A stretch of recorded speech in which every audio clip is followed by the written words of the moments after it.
Also, so Rabbi Friedman, good morning and welcome again.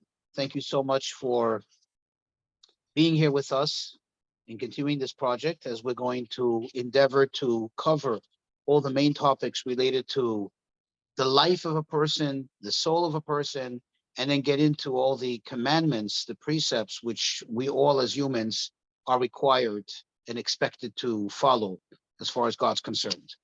So something that everybody always talks about, in fact, they refer to it in absolute certainty, like it really exists. They know it exists. You see it exists, but really, we don't know much about it. And that is the soul of a human being. First of all, what is it? What is it all about? Well, most specifically, I want to focus in on life after death. Everybody always refers to heaven, going to go to heaven, or God forbid, the opposite. What really happens after we close our eyes for the very last time? I think the big question is, are we talking about the mortal soul, or are we talking about the divine soul? There's very, two very conflicting or contradictory parts to the soul. There's the part of the soul that is governed, let's say, by gravity. It pulls down, drags you down. And then there's the part of the soul that elevates,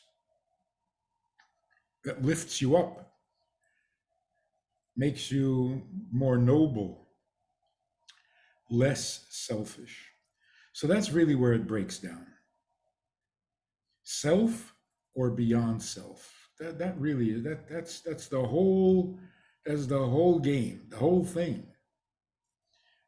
That is the free choice that human beings have, to go down or to go up, to be into self or beyond self. That's it. The rest is commentary. So both the self and the beyond self come from our soul. So there were those experts, the fathers of psychoanalysis, who came up with different descriptions or insights into the human soul. One of them says the main drive, the power behind everything is the pursuit of pleasure. And of course, there is some truth to that, because pleasure ultimately is a symptom of life. No life, no pleasure, no pleasure, no life. Now, we're not talking about, amusement park rides, not that kind of pleasure. We're talking simply about the pleasure of being and feeling alive. Even a fetus loves living and will fight to protect itself, to maintain its life. Why? Because there's pleasure in it. So pleasure is definitely one of the more powerful impulses of life itself, which is the soul. The soul is a living entity endowed with 10 faculties. 3 of those faculties are intelligence, 7 are emotions. That's it. That's a human soul. There's something divine about that, because those same 10 faculties God uses to create the world. God uses 3 forms of intelligence and 7 kinds of emotion, communication, interaction. Like, for example, kindness. Kindness isn't God. God uses kindness in his creation of the universe. Or in a sense, God produced kindness with which he then produces the world. So there's kindness, there's judgment, there's compassion, there's commitment. Those are the emotions. And then there's new idea, developed idea, and internalized idea. Three functions of the brain. I can learn something new. I can find more detail and more insight into what I already know. That's called digging deep. And then there's becoming so familiar or connected with the idea that it just becomes me. So God uses those 10 attributes. And since we're created in his image, our soul functions along those same, but obviously finite, reduced, but similar. So we're also capable of kindness and of compassion and of devotion and of discovering new ideas, developing old ideas. We have all of those faculties. So, on the one hand, the soul is a creation with all the limits of every other creation. On the other hand, it's a reflection of God. So the soul can take me either way, like a ladder. You can go up the ladder, you can go down the ladder, but you can't blame the ladder.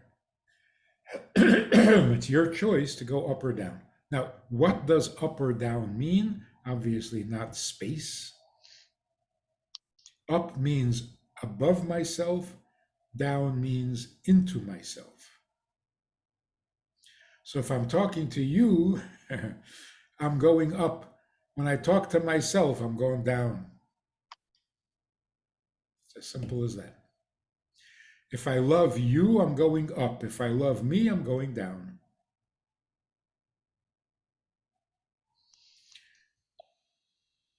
If I'm devoted to you, I am ennobled. If I'm devoted to me, I'm just stagnating.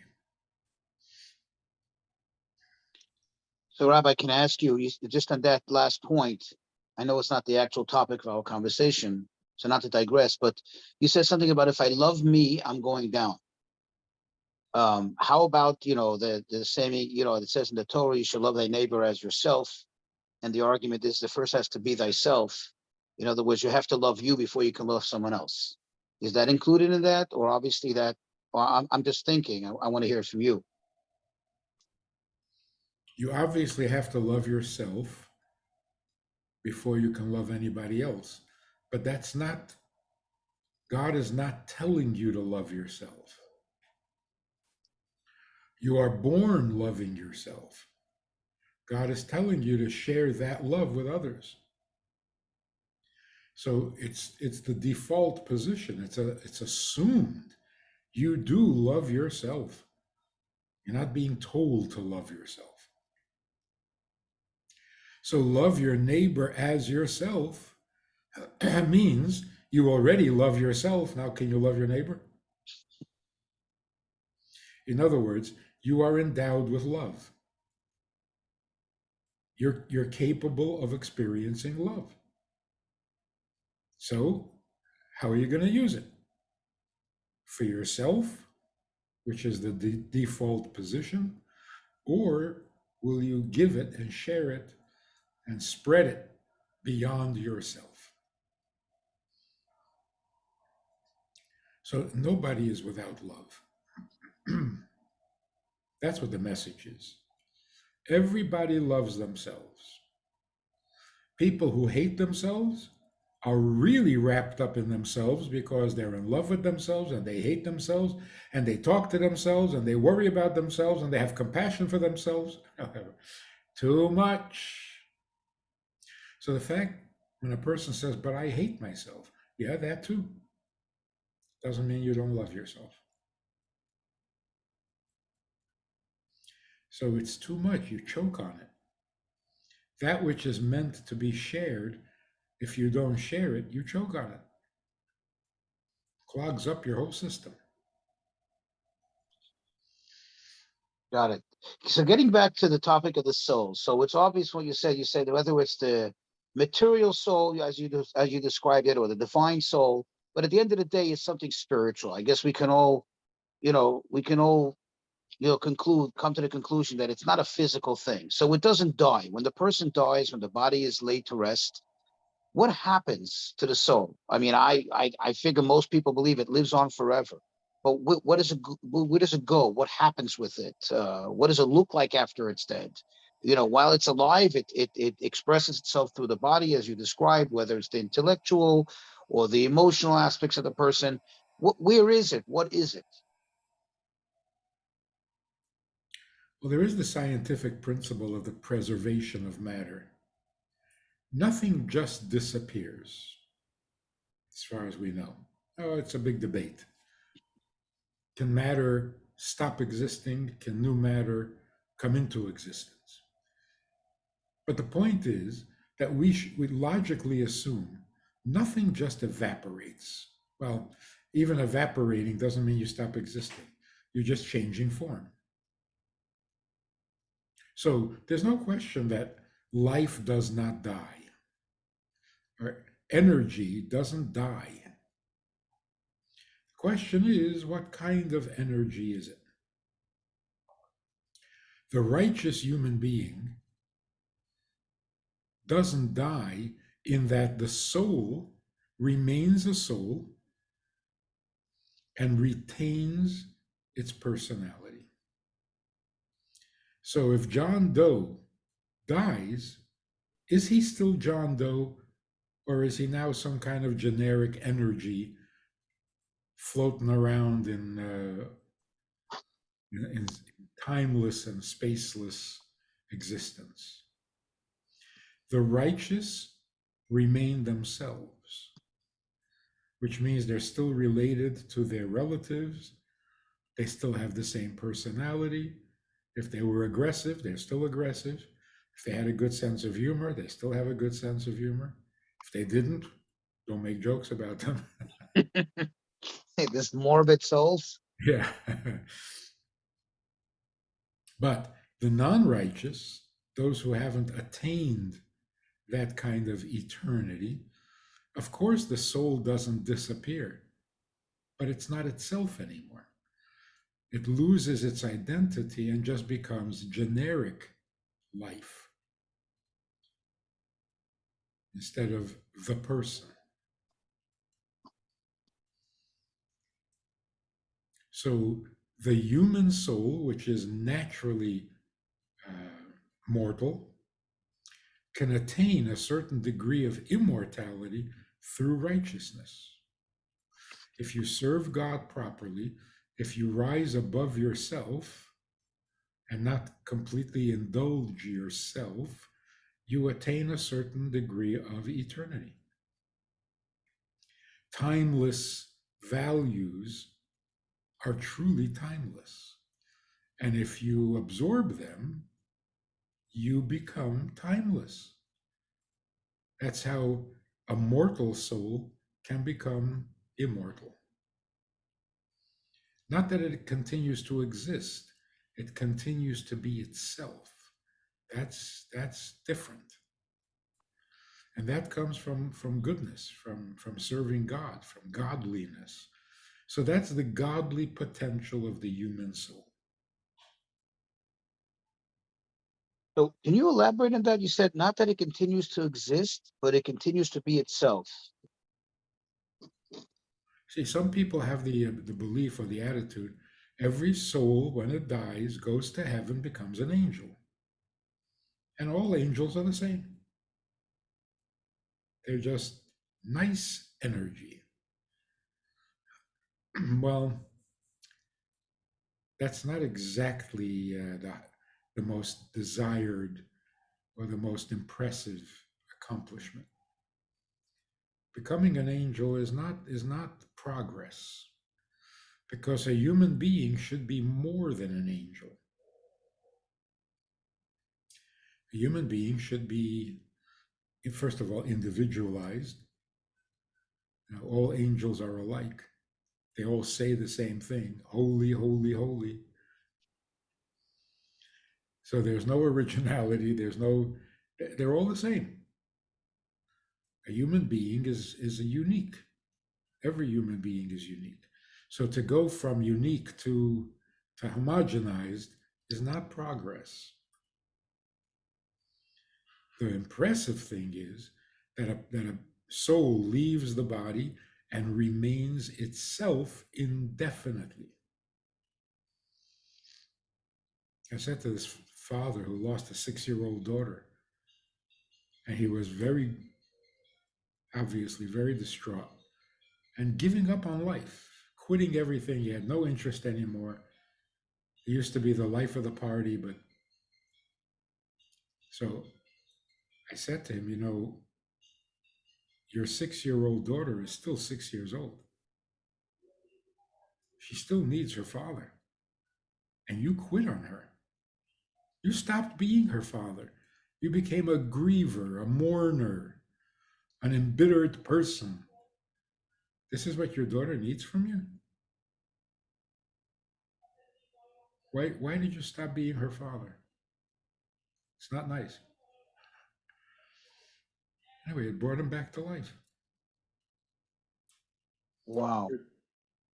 Your daughter is still your daughter. She's not an angel in heaven, unrelated to you.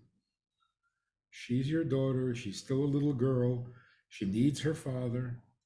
Why do you quit on her? What can you do for her? A lot. First of all, don't blame her for your depression. Don't blame your 6-year-old for messing up your life. You don't do that to a 6-year-old, even if she did mess up your life. Yeah, but he's not essentially he's not blaming her. If anything, he's blaming the situation, he's blaming God or what have you. Yeah. But what happened to her is killing him. She doesn't Right. want that. She doesn't want that on her conscience. She wants to see her father happy. So you just said something. You said she doesn't want it on her conscience. So you're saying that the soul has a conscience? She is exactly the same little girl she was. If her father would blame her for something, it would crush her. If But it, she knows that she is the source of unhappiness, that destroys a kid. And the fact that her body, her soul left the body, she is still the same kid she was. You wouldn't treat her like this if she were alive. Why are you treating her like this now?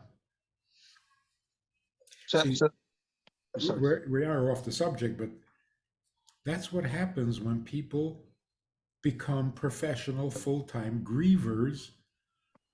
They step out of the relationship with the person they're grieving.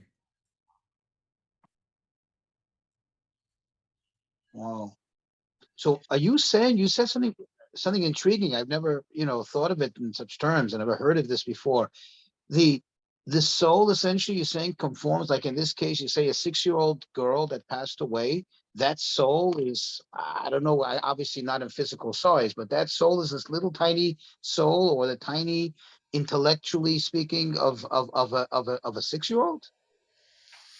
Isn't the soul just larger than that? Isn't the soul kind of, I always imagine cookie cutter souls, and then they go into a body and then they kind of function through that body, through the intellect and through the talents that that particular body has. Or am I wrong? Yes, that's true, but that adds something to the soul. Life enriches the soul.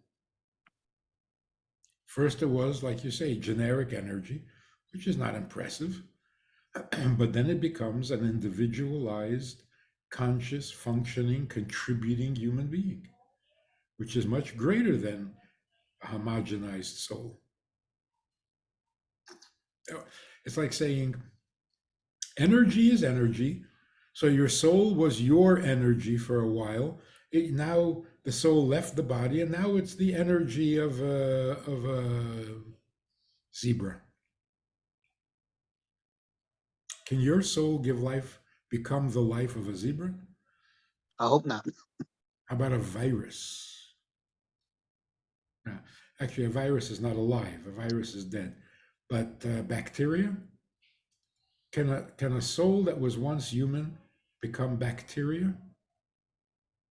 Yeah, that's not good news.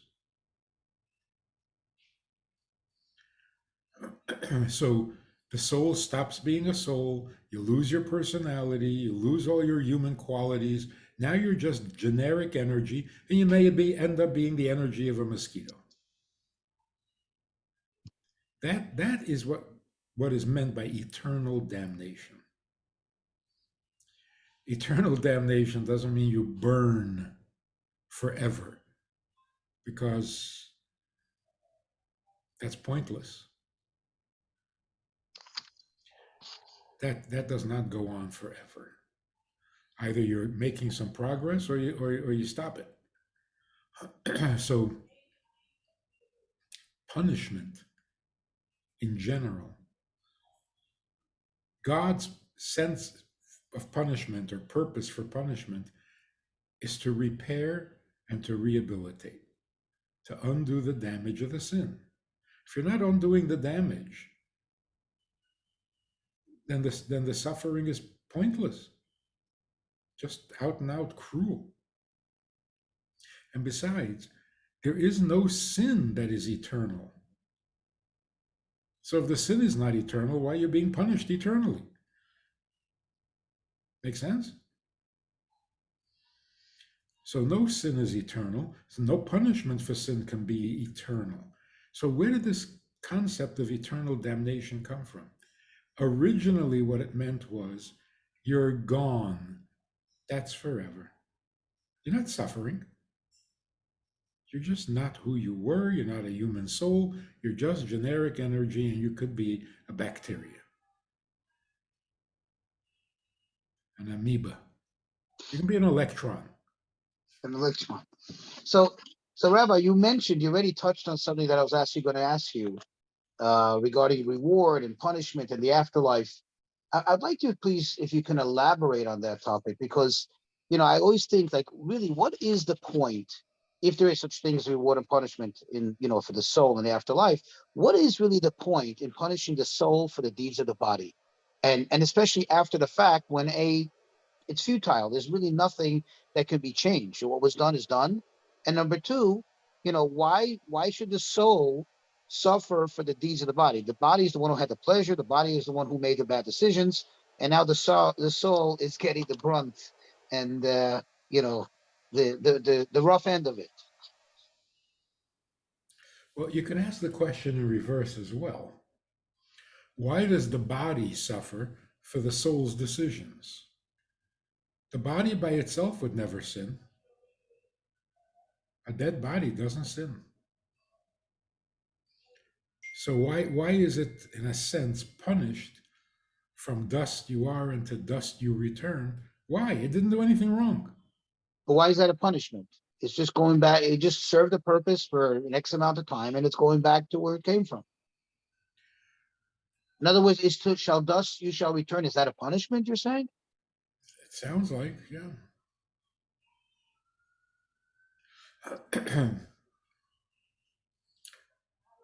or take it a step further. What about the good? What about the good that a person did? Does the body get any credit for that? And if so, where is its reward? You tell me the soul is rewarded by going to heaven. And what about the body? Good question.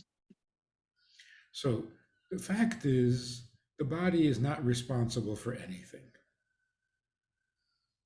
And yet, it should be rewarded for enabling the soul to do good.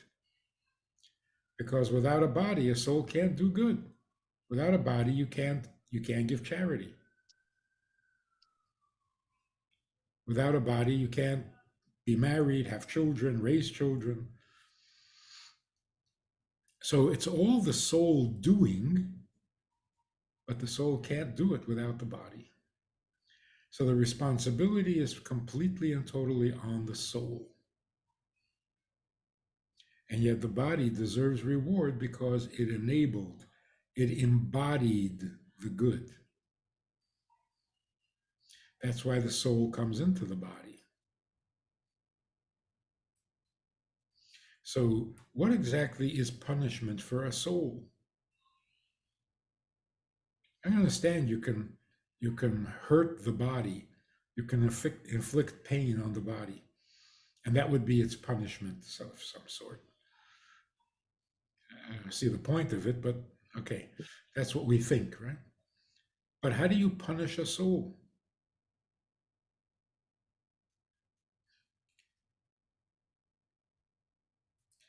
The way a soul suffers, as we know from when we're alive, the soul suffers with shame.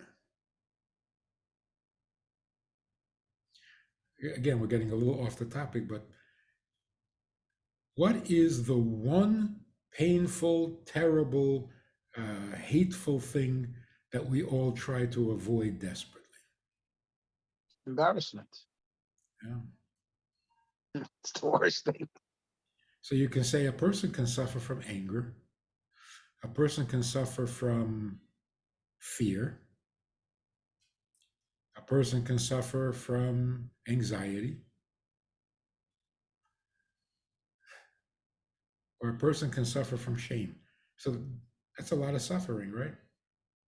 But actually, when you boil it right down, what are you afraid of? Shame. And what makes you angry? So isn't that amazing? In the story of Adam and Eve, what was the first emotion that Adam and Eve experienced? Shame. And they were ashamed. That is such an insightful, uh, accurate description of the human being. That's our biggest pain. That is felt not by the body, but by the soul. So, how does a soul suffer in heaven? Shame. It reviews its life and is embarrassed.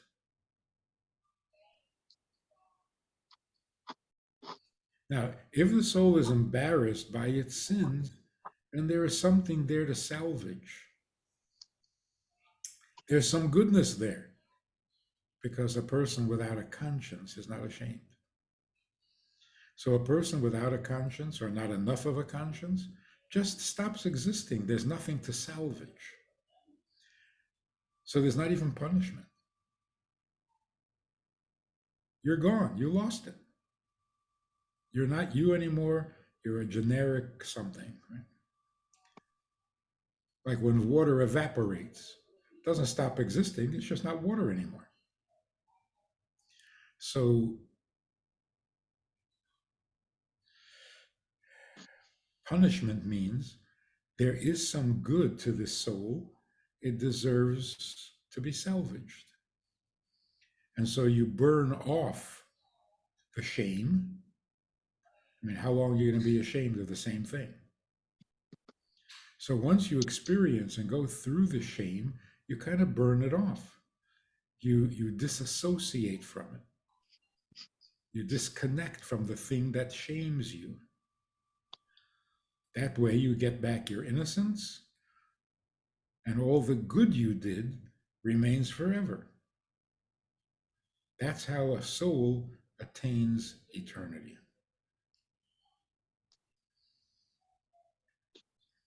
So, so can you elaborate a little more on the punishment and the reward? In specific terms. So, what would be the purpose of it?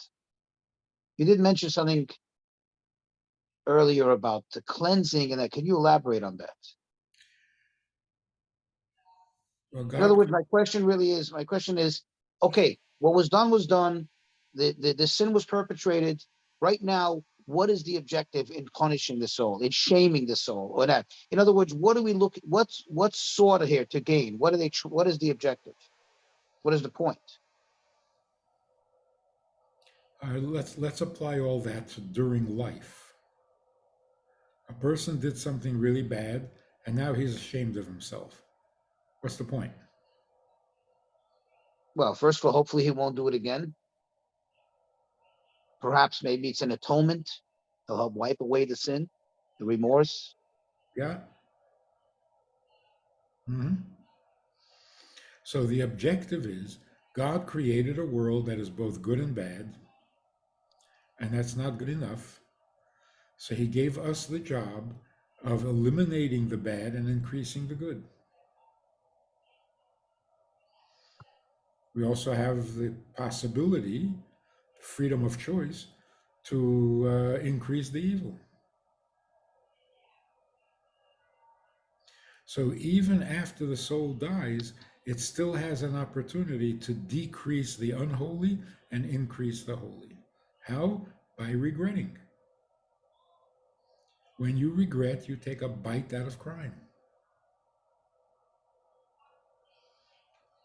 So the reward is that you get to enjoy the goodness that you achieved while you were alive. The punishment is you get to be embarrassed by the bad things you did while you were alive. What is the benefit of this punishment? The unholy, the bad, the evil is erased. You dismiss it, you disown it, you reject it, and it dies. It has no host.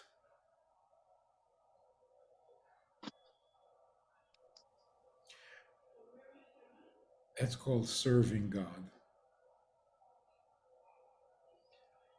God created the world, and the world becoming what God intends it to be, that's serving his purpose. How can the world become what God intends it to be? That's up to us. So, in a sense, God has made himself vulnerably dependent on our free choice. Choose to serve him or choose to serve yourself. Those are the options. There are no others. There are no others. It's really like it's me or him. Him or me. Either I'm here for him or I'm here for me. There is no other choice. So, well, maybe I'm here for my girlfriend. No, that's me. My girlfriend. So, here we are, faced with a very simple choice: needy or needed. Which are you? If you're into yourself, you're needy. If you're into serving, then you are doing what is needed of you. And yes, you are needed. And yes, you feel needy. Well, choose. So that covers all the commandments. Why is greed bad? Because it's about you. Why is lust bad? Because it's about you. Why is charity good? Because it's not about you. So the more we can transcend our me monster, me, the more we can transcend that, the more we accomplish two things. The me gets weaker, so there's less evil in the world. And my purpose in serving God gives God what he created the world for. So I'm increasing the godliness, decreasing the unholiness. And it doesn't take heroic self-sacrifice, drama. You have $1, you can use it for yourself or you can give it to someone else. It's a huge decision, not a difficult one. But the difference is cosmic. If you use it for yourself, there's nothing noble about it. You give it to someone else, there's nothing higher than that.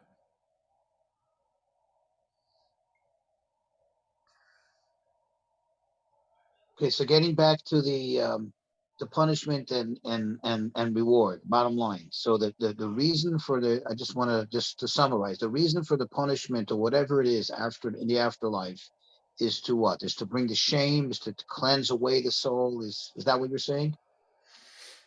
Right. To burn off the shame. And you only do that if, after burning off the shame, there's a lot of good left. So it pays to clean it up. But when Right. there's So that goes back to what you said before. If there's absolutely no good, then it just becomes just a, like you said, you refer to it as a bacteria. Just it ceases to exist. so the best way to describe hell, because there's so much misconception. Um, But there are no torture chambers. There are no no fire, no red devils, and no. no, because you're not torturing a body, you're torturing a soul. And there's only one kind of pain that a soul feels, and it's not heat, it's shame. We call it burning because shame, it does feel like burning.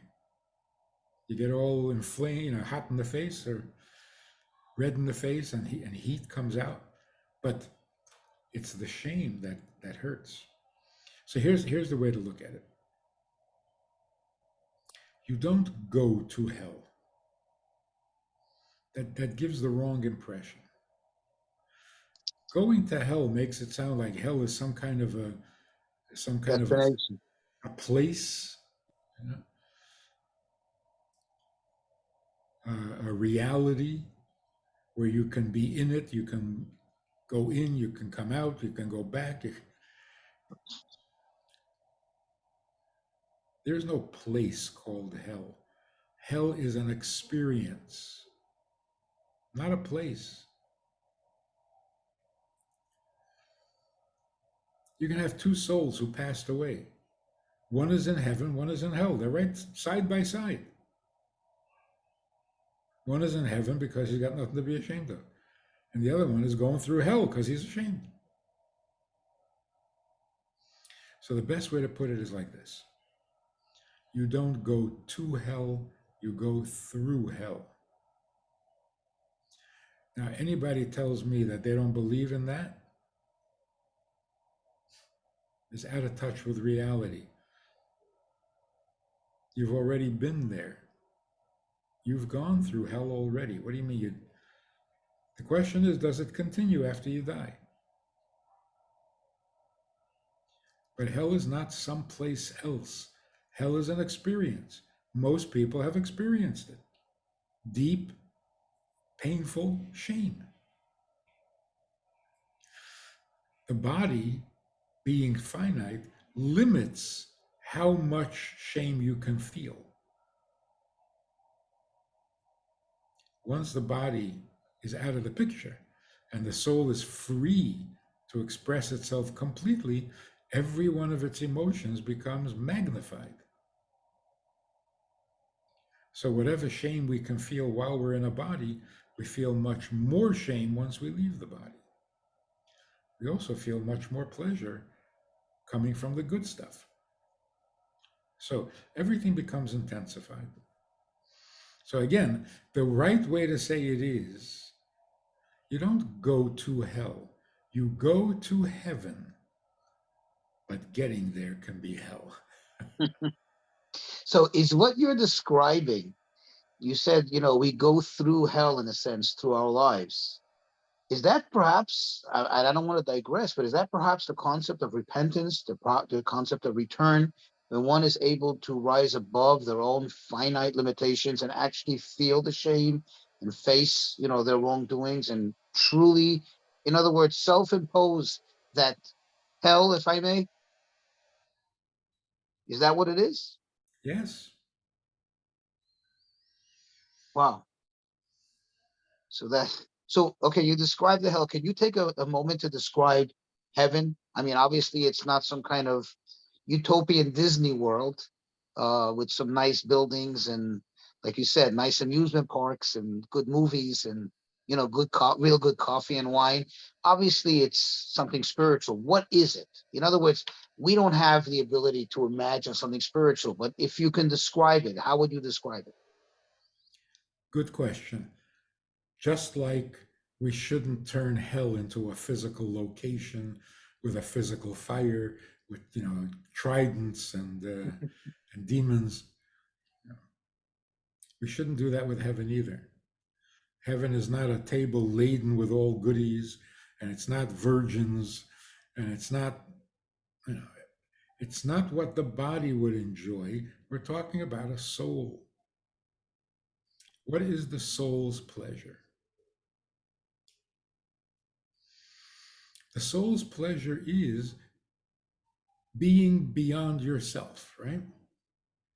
The soul enjoys being more than itself. That's the noble part of the soul. Being more than yourself means seeing someone else having pleasure is your pleasure.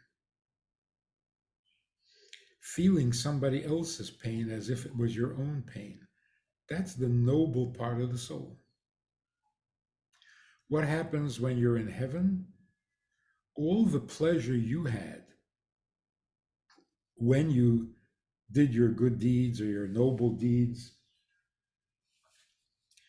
God rewards you by showing you the pleasure that He experienced when you did those good deeds. So if you're doing good because you know that that's what God wants, that's what God loves, that's what God asks for, you're doing it for Him, which feels good, but you have no idea how good it feels to Him. So what is the reward? Everything you did which caused God pleasure, God will show you that pleasure. And for the soul, there is nothing more pleasurable than having given pleasure, particularly to God.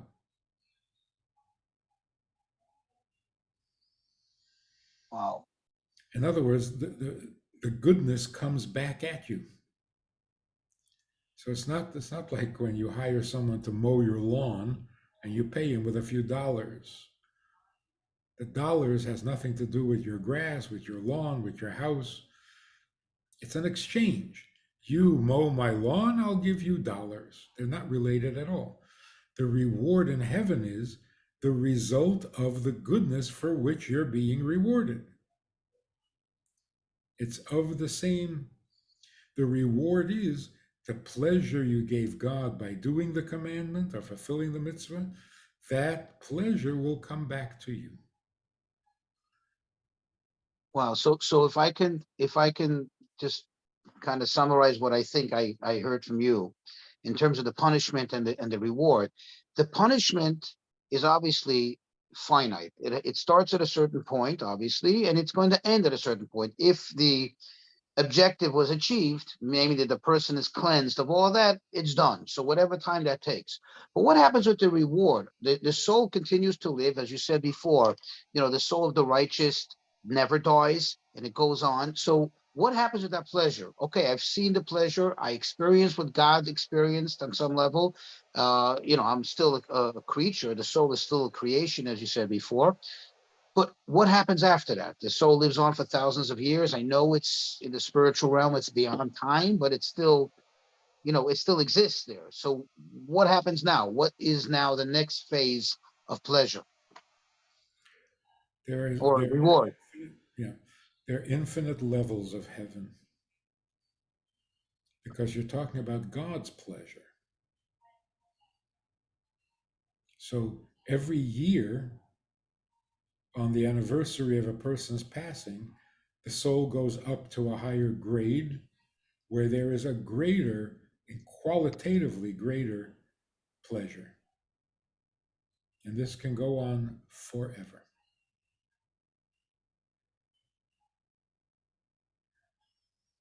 Wow.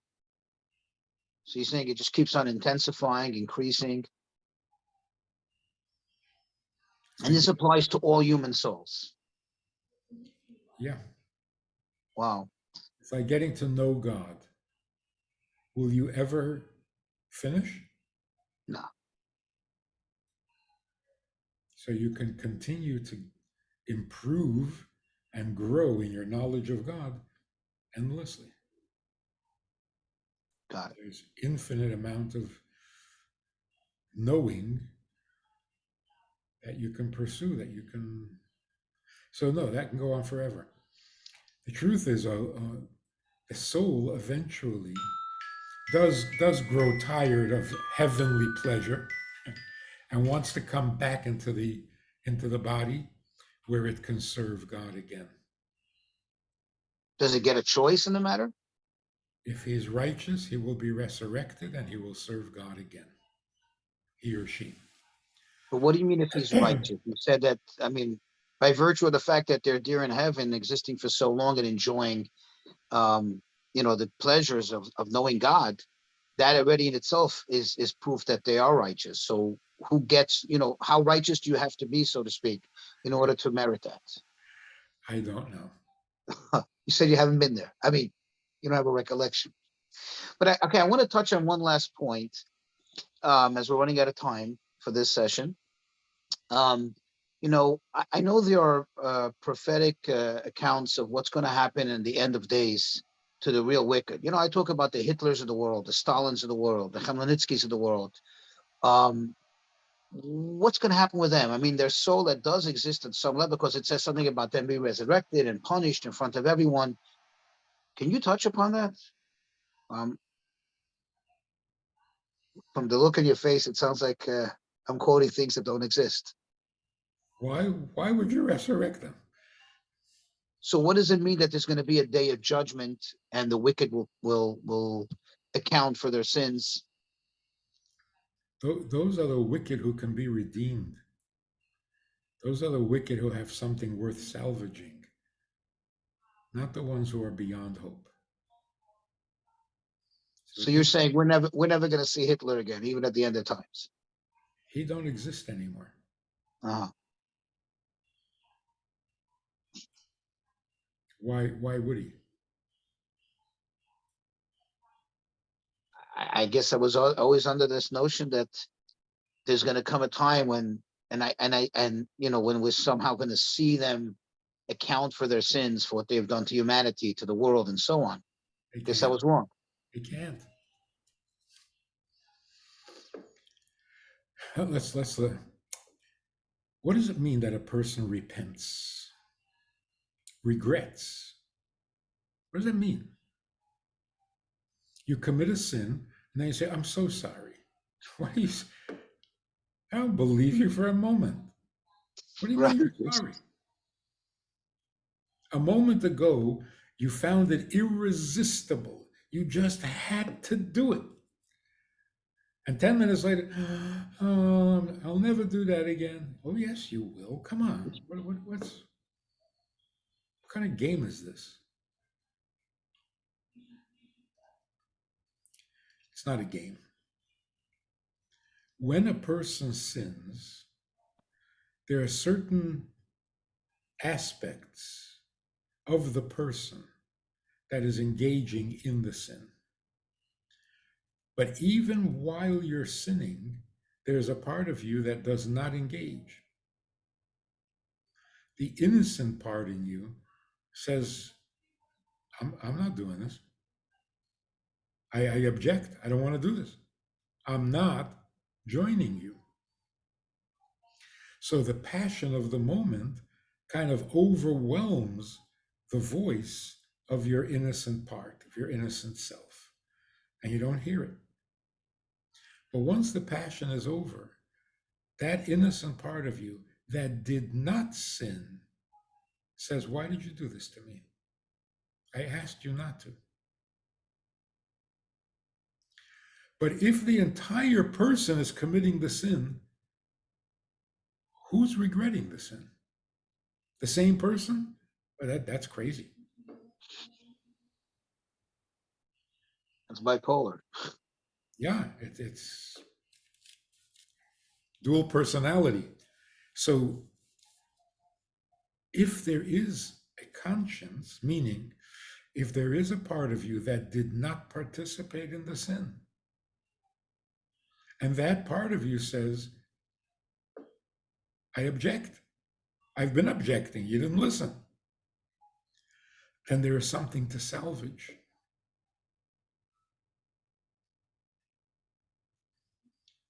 Some of the Nazis, not Hitler, lower level officials during the Nuremberg trial, people were so shocked that there was no regret. There was no shame.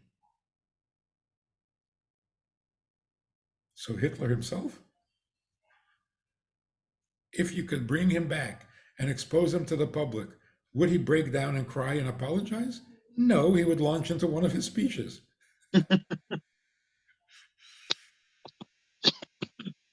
So if I may, and I don't mean to keep on beating this subject, but there are verses, I just one comes to mind where it says, quote, he will avenge the spilled blood of his servants. What does that mean then? I mean, I always thought that it meant he'll avenge, from those, the perpetrators, and punish them or their souls or whatever it is. But you're saying that's not the case. So what then does it mean? Again, avenging means correcting something. That's a compliment, actually. But those who are beyond, none of that applies to them. They're gone. They're finished. There is nothing to say, nothing to do, nothing to fix, nothing to ransom. See, sometimes a good soul gets trapped in evil, and you want to ransom them. You want to get them back. But that's if there's goodness there. Where there is no goodness, what are you salvaging? What are you fighting for? So what does that verse mean? Who's it referring to? From what you're saying, it seems to be referring to the low-level Nazis. So we'll call it that, not the high-level masterminds.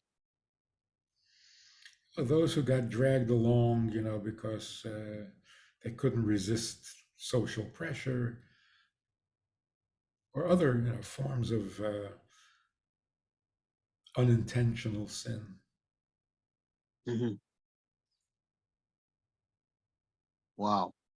So just to conclude, and I guess I have no choice to ask this question. I hear from people sometimes they make a distinction between the soul of a Jew and the soul of a non-Jew. These classes are geared for everyone. This is especially for those who are not Jewish, but should and most certainly will benefit from the teachings of the Torah. So everything you said above, this all applies to, just to be clear, this all applies to a specific type of soul or to all souls of humanity, including Jews, non-Jews. It applies to the human soul, all human souls. What makes a Jew Jewish is a Jewish soul. The Jewish soul does not acquire eternity, it is eternal. Mm-hmm. It's not mortal to begin with. So that's the distinction. The Jewish soul is eternal just by default, whereas a regular human soul needs to acquire it. Okay. And the human soul of a Jew needs to acquire it. So a Jew has two souls, Yes. an extra soul. Okay. Yeah. I just want to be clear because people ask, and that's Yes. the feedback that I get. So I say, let me be clear on this. So you're saying is we all have a soul, and that's what unites every single human being and makes us all equal in the image of God, that we're all created in the image of God in the sense that we all have that divine soul. And you said the material soul. Now, in addition to that, and a totally separate thing, a Jew also has a Jewish soul, which has nothing to do with this. I just wanted to be clear on that. So just to conclude, can I ask you for one motivational line for the soul, to invigorate the soul, to rev up the soul? Everybody likes that one motivational clincher, that one line. Sorry for putting you on the spot. Because you said so much, but What comes to mind is Mark Twain's statement: the two most significant days in your life is the day you were born and the day you find out why. and if you don't find out why, And you're headed for a depression.